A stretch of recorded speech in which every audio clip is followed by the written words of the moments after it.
Hello friends, welcome back to my YouTube channel. I hope आप सब अच्छे होंगे। आज की हमारी कहानी का शीर्षक है लालची बहू। चलिए शुरू करते हैं आज की कहानी। एक बार की बात है, एक शहर में एक फैमिली रहती थी जिसमें एक लड़का और उसके माँ बाप थे। वो ज़्यादा अमीर तो नहीं थे, लेकिन उनमें प्यार बहुत था। कुछ दिनों के बाद उस लड़के की शादी हो गई। उसकी शादी सलोनी नाम की लड़की से हुई जो बहुत लालची थी।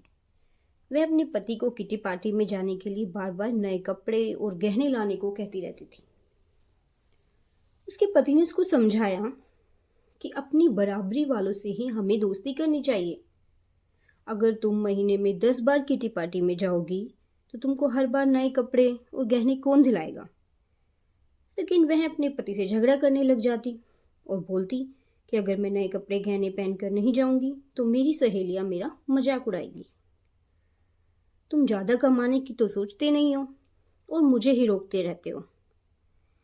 उसके बाद वो अपनी सास के पास गई और बोली, जी आप मुझे अपने गहने दे दीजिए, मुझे किटी पार्टी में पहन के जाने हैं। उसकी सास हैरान होकर बोली कि बहू, हमारे समय में सास को गहने रखने के लिए देती थी, लेकिन तू मुझसे ही गहने मांग रही है। उनकी इस हरकत से सारा परिवार दुखी था।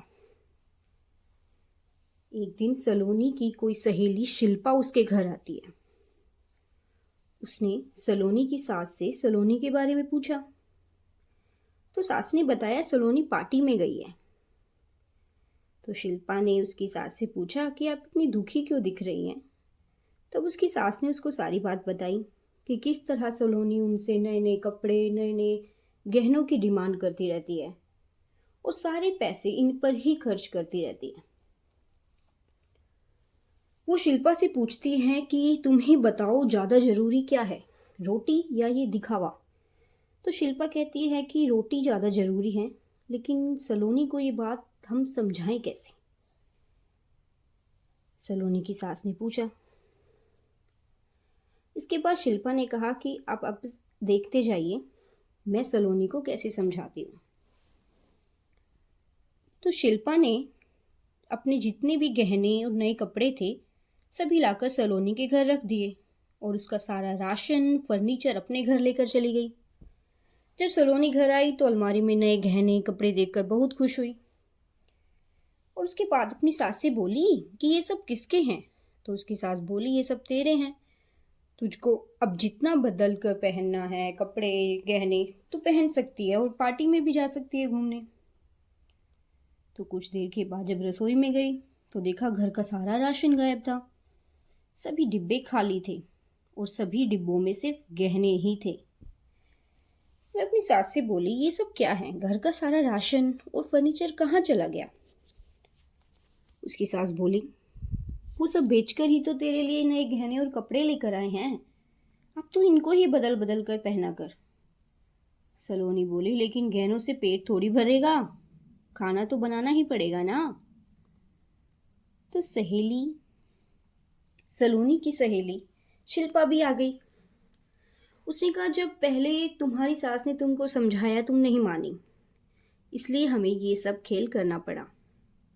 अगर तुमको लगता है कि तुम्हारा पति ज़्यादा नहीं कमाता तो तुम खुद नौकरी क्यों नहीं करती और इस फालतू के दिखावे से बच के अपने घर पर ध्यान देना चाहिए। इन सब में सलोनी को अपनी गलती का एहसास हो चुका था और उसने सभी घर वालों से माफ़ी मांगी। दोस्तों, इस कहानी से हमें यह शिक्षा मिलती है कि हमें फिजूल खर्ची से बचकर ज़रूरी चीज़ों पर भी ध्यान देना चाहिए।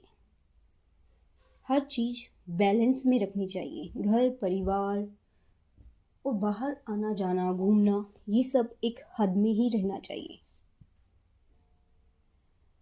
तो ये थी हमारी आज की कहानी।